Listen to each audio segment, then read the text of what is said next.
Pendant des années, l'idée que des troupes américaines entrent en Iran était considérée comme une ligne rouge que peu de gens étaient prêts à franchir. Les coûts étaient à juger trop élevés, les risques trop imprévisibles et les bénéfices trop vagues. Et même si le nouvel accord de Donald Trump avec l'Iran a permis aux deux parties de reculer du bord du gouffre, il n'a pas supprimé le problème de fond. Si la diplomatie échoue, que ce soit dans les semaines ou les mois à venir, la prochaine vague d'hostilité pourrait ne pas se limiter aux missiles, aux sanctions et à la pression navale. À première vue, l'Iran ressemble à une forteresse naturelle. Des montagnes entourent la majeure partie du pays, tandis que déserts, plaines salées et zones marécageuses occupent les espaces entre eux. Une armée d'invasion devrait traverser certains des terrains les plus difficiles du Moyen-Orient, avant même d'atteindre les centres de population du pays. Le Pentagone chercherait une solution de contournement et, au lieu de s'aventurer loin dans le pays, les planificateurs américains viseraient sans doute la côte sud de l'Iran. Cette étroite bande de territoire abrite bon nombre des atouts économiques les plus importants du pays, notamment des terminaux pétroliers, des ports commerciaux et des installations militaires. C'est aussi une zone directement accessible depuis le golfe Persique et la mer d'Arabie, où la marine américaine peut opérer avec une relative facilité. Mais toute tentative de s'emparer d'un territoire menacerait immédiatement la stabilité régionale. Et ce qui ressemble à une liste d'options militaires pourrait tout aussi bien devenir une liste de risques politiques, économiques et militaires. Le premier kilomètre en Iran peut se mesurer en kilomètres, mais les 100 suivants se mesureront en années.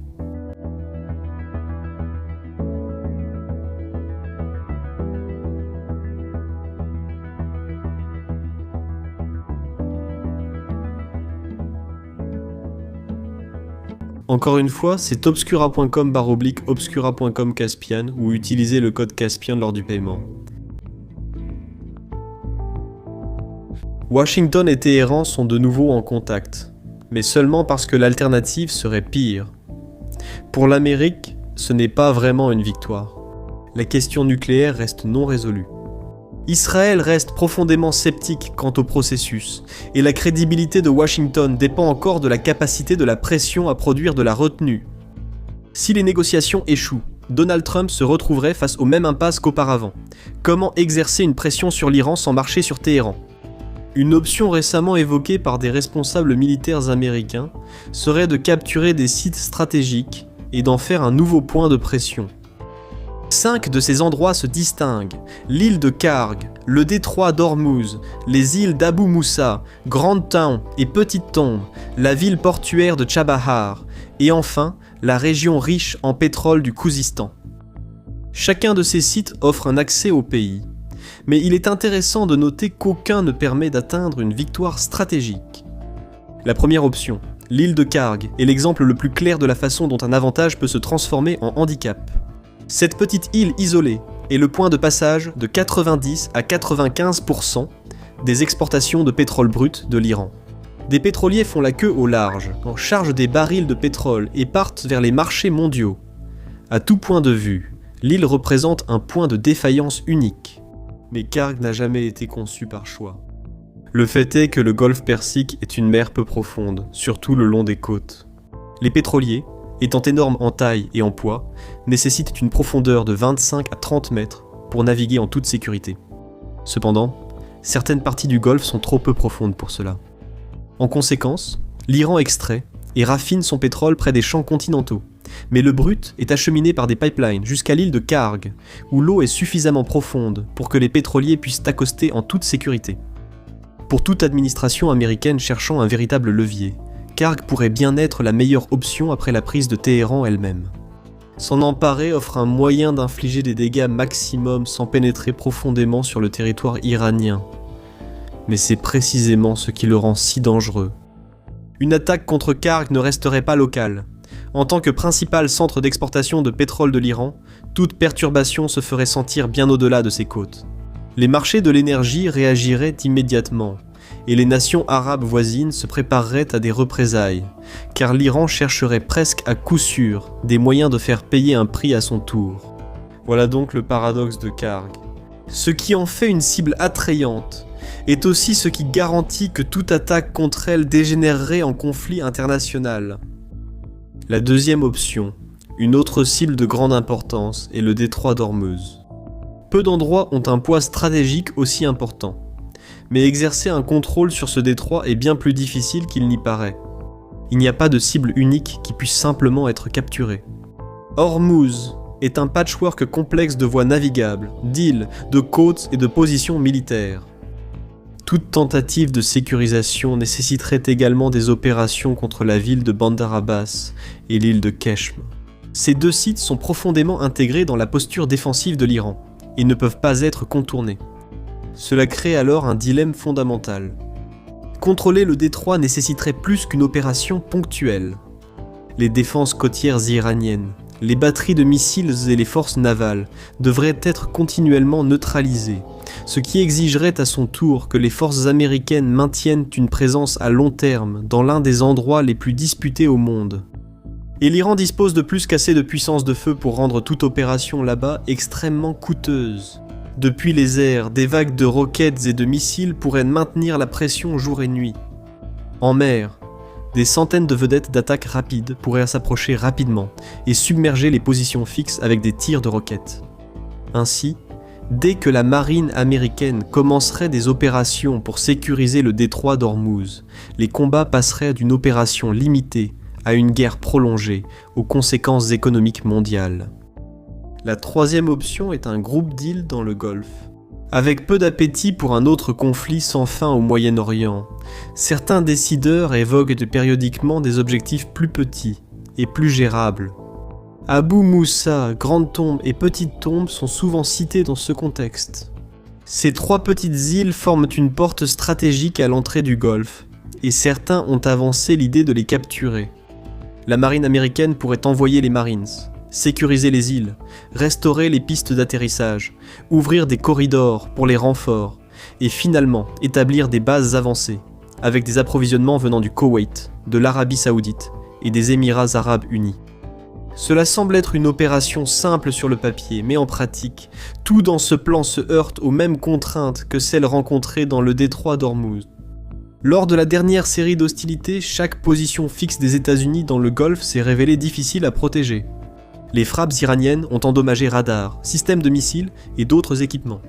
Si ces installations n'ont pas pu être sécurisées, alors un débarquement amphibie a encore moins de chances de réussir.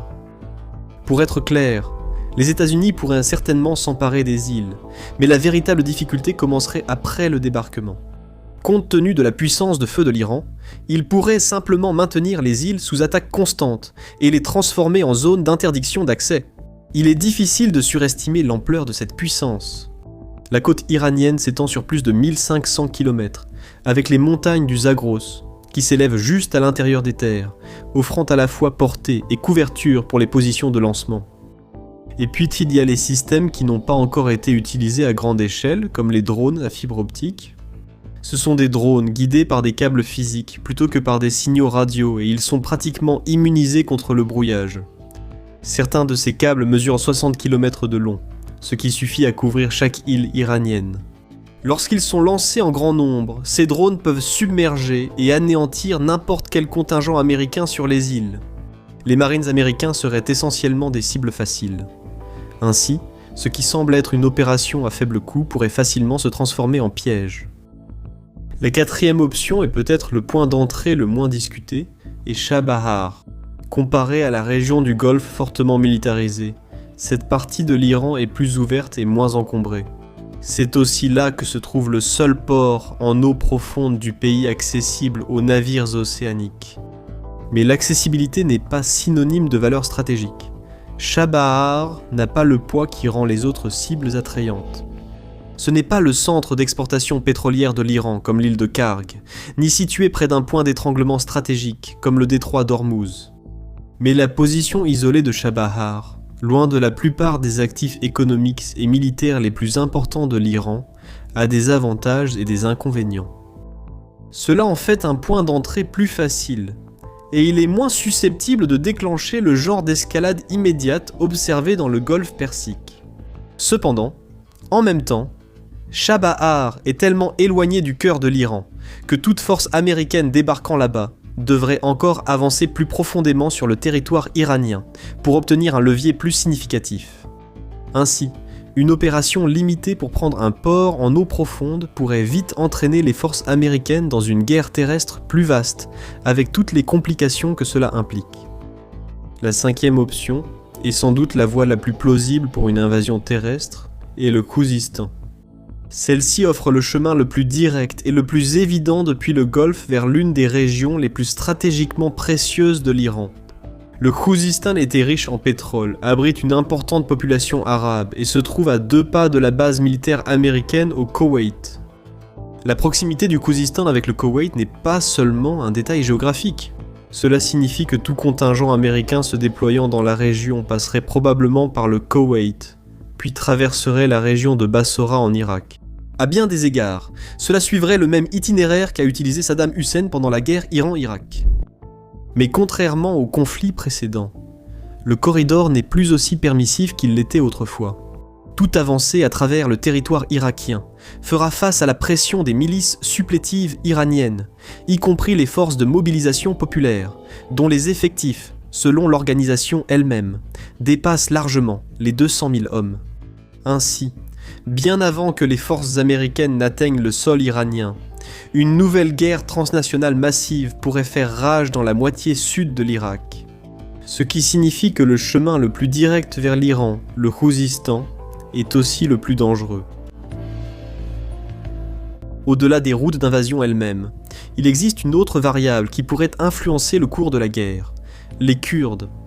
Toute incursion américaine pourrait offrir une opportunité aux milices kurdes le long de la frontière ouest de l'Iran d'intensifier leurs activités. Pour l'Amérique, l'objectif serait d'étendre les ressources de Téhéran sur plusieurs fronts et ainsi d'affaiblir les contre-attaques. La frontière ouest de l'Iran a longtemps été un point chaud pour les groupes insurgés kurdes. Cela inclut le Parti démocratique du Kurdistan d'Iran, le Parti de la liberté du Kurdistan, le Parti pour une vie libre au Kurdistan, Kobané, et plusieurs factions Komala, dont beaucoup se sont récemment orientés vers une plus grande coordination contre Téhéran. Cependant, le facteur kurde fait également face à certaines limites. Les groupes eux-mêmes sont divisés, ont des capacités différentes, et certains ne sont même pas prêts à risquer un affrontement à grande échelle avec Téhéran. De plus, le gouvernement régional du Kurdistan en Irak a de solides raisons d'éviter de devenir le prochain champ de bataille, surtout compte tenu du risque de représailles iraniennes. En même temps, les milices supplétives iraniennes, opérant en Irak, pourraient rapidement transformer toute la région en un autre front dans la guerre. Parallèlement, les responsables turcs s'opposeraient à tout développement, risquant de déborder sur le territoire turc proprement dit. Plus important encore, le recours aux milices kurdes comporte un risque politique. Plutôt que d'affaiblir l'État iranien, le soutien américain à un soulèvement kurde pourrait permettre à Téhéran de présenter le conflit comme une lutte pour défendre son intégrité territoriale et ainsi renforcer l'unité nationale, au moment même où Washington chercherait à la saper. Pris ensemble, ces 5 options révèlent un problème commun. Bien que chaque option offre un levier significatif de différentes manières, chacune comporte également un risque élevé d'escalade bien au-delà des objectifs initiaux. C'est donc le dilemme central auquel fait face une campagne terrestre. Plus l'impact potentiel est profond, plus le risque d'une guerre régionale plus large est grand. Toute position établie à travers ces 5 options s'accompagnerait de compromis importants et de risques considérables. Au lieu de créer un levier, les forces américaines pourraient se retrouver isolées en territoire hostile, exposées aux attaques de mines, de missiles, de drones et de vedettes rapides. Telle est donc la nature du conflit. Une opération militaire peut commencer avec un objectif clair, mais ensuite prendre progressivement sa propre dynamique. Entrer en Iran est une chose, mais soutenir une guerre coûteuse, gérer l'escalade et transformer les gains militaires en résultats politiques en est une autre, tout à fait différente. En fin de compte, la victoire ne se mesure pas à celui qui frappe le premier ou le plus fort, mais à celui qui peut endurer le plus longtemps. Et jusqu'à la mort, toute défaite est psychologique. J'ai été votre hôte, Shervan, de Caspian Report. Si vous avez apprécié ces vidéos, pensez à soutenir la chaîne sur Patreon et cliquez sur l'icône de la cloche pour ne pas manquer la prochaine. Merci pour votre temps et Sahal.